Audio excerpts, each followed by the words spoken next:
चंद्रयान ने पूरा किया मिशन का सबसे मुश्किल काम। चांद को ऐसे लगाया गले के देखकर चीन और पाकिस्तान तो छोड़ो, नासा भी हुआ हैरान। लेकिन मिशन के अगले चरण होने वाले हैं और भी ज्यादा खौफनाक। तो क्या -200 डिग्री टेम्परेचर का टॉर्चर झेल पाएगा इसरो का ये अंतरिक्ष यान? दोस्तों, इसरो की तरफ से एक बहुत ही बड़ी खबर निकल कर आ रही है। दरअसल इसरो के वैज्ञानिकों ने अब चंद्रयान 3 के सबसे ताकतवर बटन को दबा दिया है और अंतरिक्ष में दहाड़ मारते हुए तूफान की रफ्तार से दौड़कर चंद्रयान 3 ने इतना बड़ा कीर्तिमान हासिल किया है कि देखकर दुनिया भर की स्पेस एजेंसीज हैरान हैं।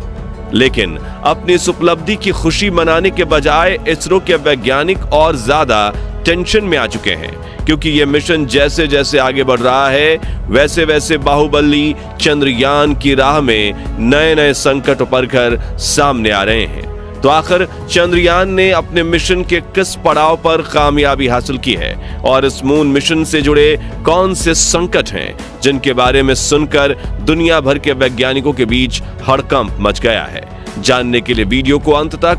जरूर देखिए। दोस्तों, 1 अगस्त के दिन रात 12 बजे से 1 बजे के बीच बेंगलुरु में स्थित इसरो के हेडक्वार्टर में सबकी सांसें थमी हुई थीं, क्योंकि उस वक्त इसरो के वैज्ञानिक चंद्रयान 3 के इंजन को ऑन करके इसे पृथ्वी की गुरुत्वाकर्षण सीमा से बाहर धकेलते हुए चांद की तरफ जाने वाली ट्रांसल्यूनर ऑर्बिट में भेजने वाले थे। इसी दिन रात के करीब 12:15 पर वैज्ञानिकों ने पूरे 26 मिनट तक बटन दबाकर चंद्रयान के इंजन को ऑन किया और इसे 228 किलोमीटर इंटू 3,69,328 किलोमीटर की ऑर्बिट में धकेल दिया, जिसकी जानकारी देते हुए इंडियन स्पेस रिसर्च ऑर्गेनाइजेशन ने बताया कि हमने मिशन के इस सबसे मुश्किल चरण को सफलतापूर्वक पार कर लिया है और स्पेसक्राफ्ट बिल्कुल सही सलामत है। अब इसी ऑर्बिट में 5 दिनों तक सफर करने के बाद चंद्रयान 3 मून के स्फीयर ऑफ इन्फ्लुएंस में पहुंचेगा, जहां से हम इसे चांद के गुरुत्वाकर्षण सीमा में धकेल देंगे और ये इस मिशन का सबसे क्रूशियल यानी महत्वपूर्ण मैन्यूवर होगा। ऐसा इसलिए क्योंकि अगर तय की हुई जगह पर चंद्रयान 3 सही तरीके से चांद की कक्षा में एंटर नहीं हुआ तो ये चांद का बड़ा चक्कर लगाते हुए धरती की कक्षा में वापस आ जाएगा और इसका ईंधन भी खत्म हो जाएगा, जिससे ये मिशन वहीं का वहीं फेल हो सकता है। लेकिन अब इसरो की तरफ से एक ऐसी खुशखबरी निकल कर आ रही है जिसे सुनकर नासा और चीन दंग रह गए हैं। जी हाँ दोस्तों, इसरो ने चंद्रयान 3 मिशन के इस मुश्किल पड़ाव यानी लूनर ऑर्बिट इंसर्शन की प्रक्रिया को सफलतापूर्वक पूरा कर लिया है और अब हमारे चंद्रयान ने बड़े ही गर्व के साथ चांद की कक्षा में एंट्री ले ली है। ल्यूनर ऑर्बिटर इंसर्शन की इस प्रक्रिया को करने के लिए इसरो ने सबसे पहले सीधा चांद की तरफ 40,400 किलोमीटर की रफ्तार से बढ़ रहे चंद्रयान 3 को अपने मिशन पॉइंट पर पहुंचने से ठीक पहले धीरे धीरे धीमा किया था। अब आप सोच रहे होंगे कि चंद्रयान 3 किसी सड़क पर तो नहीं चल रहा जो इसमें ब्रेक लगा पाएंगे, तो आखिर इसरो ने इसकी रफ्तार को कैसे कम किया? तो बता दें कि किसी स्पेसक्राफ्ट के रफ्तार को बढ़ाने या घटाने के लिए इसमें लगे इंजन का ही इस्तेमाल किया जाता है। जैसे कि अगर रफ्तार बढ़ानी हो तो पीछे की तरफ लगे पावरफुल इंजन को ऑन किया जाता है जो इसे आगे की तरफ पुश करते हैं, और जब रफ्तार घटानी हो तो इसके आगे लगे हुए इंजन की गति के विरुद्ध दिशा में लगे डिबूस्टर्स को फायर किया जाता है, जो विपरीत दिशा में फोर्स लगाते हैं और स्पेसक्राफ्ट की गति कम हो जाती है। इस प्रक्रिया को डीबूस्टिंग कहा जाता है, जिसके जरिए इसरो ने चंद्रयान 3 की रफ्तार 10.3 किलोमीटर प्रति सेकंड से घटाकर 1 से 2.38 किलोमीटर प्रति सेकंड के बीच कर दी। जिसके बाद आता है इस मिशन का अगला पड़ाव, जिसमें चंद्रयान 3 को पूरा 180 डिग्री घुमाकर इसे चांद की कक्षा में धकेला जाना था, जिसके लिए मून ऑर्बिट के पेरिलियन पॉइंट को चुना गया था।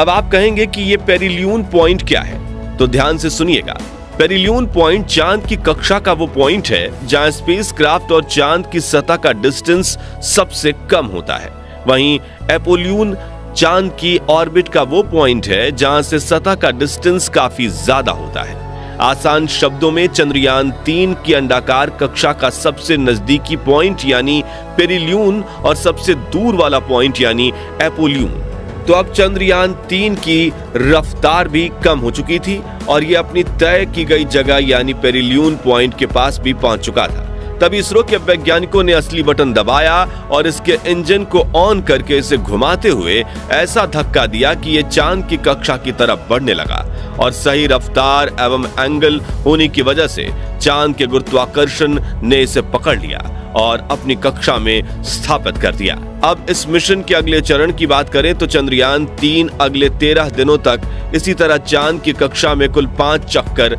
लगाएगा और इसरो के वैज्ञानिक समय समय पर इसके इंजन को ऑन करके इसकी कक्षा को घटाते रहेंगे। इसरो के प्री डिजाइन प्लान के मुताबिक 6 अगस्त के दिन चंद्रयान 3 का इंजन ऑन करके इसे चांद की दूसरी कक्षा में और 9 अगस्त के दिन ये चांद की तीसरी कक्षा में प्रवेश करेगा। फिर 14 अगस्त के दिन वैज्ञानिक इसके इंजन को ऑन करके इसे चांद की चौथी कक्षा में डालेंगे, जिसके 2 दिन बाद 16 अगस्त के दिन इसे चांद की 5वीं और आखिरी यानी कि 100 × 100 किलोमीटर की कक्षा में डाला जाएगा और यहीं पर चंद्रयान 3 प्रपल्शन मॉड्यूल का सफर खत्म हो जाएगा। जी हाँ, आपने सही सुना, क्योंकि इसी कक्षा में गोल गोल घूमने के दौरान चंद्रयान 3 के प्रपल्शन मॉड्यूल और लैंडर मॉड्यूलर एक दूसरे से अलग हो जाएंगे और यहां से विक्रम लैंडर को अपने मिशन के आखिरी और सबसे मुश्किल पड़ाव के लिए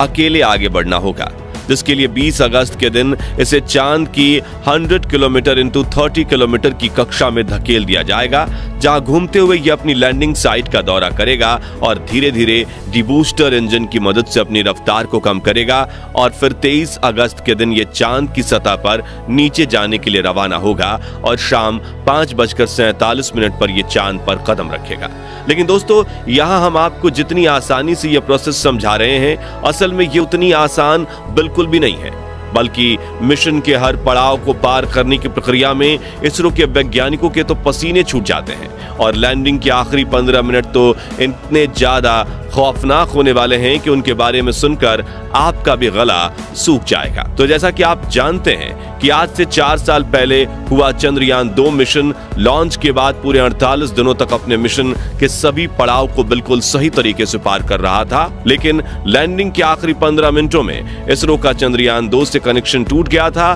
जिससे भारत की आंखों का तारा तेजी से चांद पर गिरकर बिखर गया था और चंद्रयान 3 के विक्रम लैंडर को भी लैंडिंग के दौरान काफी संकटों का सामना करना पड़ सकता है। सबसे पहले तो चांद के दक्षिणी ध्रुव के पास उतरते ही चंद्रयान 3 के विक्रम लैंडर, प्रज्ञान रोवर और लैंडर पर लगे सभी उपकरणों को -200 डिग्री के तापमान से गुजरना पड़ेगा। जी हाँ, चांद पर दिन और रात 12-12 घंटे के नहीं बल्कि 14 दिनों के होते हैं, यानी कि जब चांद के एक हिस्से में 14 दिनों के लिए सनराइज होता है तो वहीं दूसरे हिस्से में काला अंधेरा छाया रहता है और चांद पर दिन के दौरान तापमान 120 डिग्री सेल्सियस तक पहुंच जाता है, जबकि रात वाले इलाके का तापमान -230 डिग्री सेल्सियस तक पहुंच सकता है।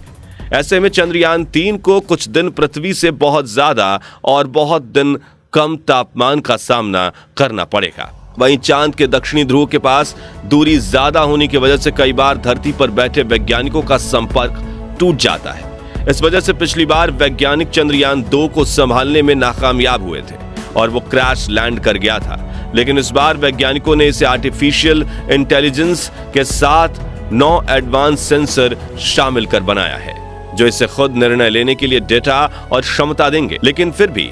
आखिरी के 15 मिनट में इसकी रफ्तार 3 से 7 किलोमीटर प्रति घंटे नहीं लाई गई तो फिर ये आउट ऑफ कंट्रोल हो सकता है, जो ये चांद की सतह से एकाएक टकराकर तबाह भी हो जाएगा और मिशन पर पानी फिर सकता है। इसलिए इसरो के वैज्ञानिक को हर पल इसकी रफ्तार पर कड़ी नजर बनाए रखनी होगी। हालांकि चंद्रयान 2 मिशन के दौरान हुई भूलों से सीखकर इसरो के वैज्ञानिकों ने चंद्रयान 3 के लैंडर को इतना एडवांस बना दिया है कि इस बार गलती की कोई गुंजाइश नहीं है। लेकिन आखिरी के 15 मिनट वैज्ञानिकों के इम्तिहान की घड़ी होगी और हम दुआ करते हैं कि इस बार चंद्रयान मिशन 100% सफल हो जाए। तो दोस्तों, अगर आप भी चाहते हैं कि चंद्रयान 3 हर मुश्किल पड़ाव को पार करके चांद को अपनी मुट्ठी में कर ले, तो हमेशा की तरह कमेंट बॉक्स में इसरो के लिए अपनी दुआएं बरसाइए। और वीडियो पसंद आया हो तो इसे लाइक और शेयर जरूर कीजिए। साथ ही ऐसे इन्फॉर्मेटिव वीडियोस देखते रहने के लिए हमारे चैनल को सब्सक्राइब और फेसबुक पेज को फॉलो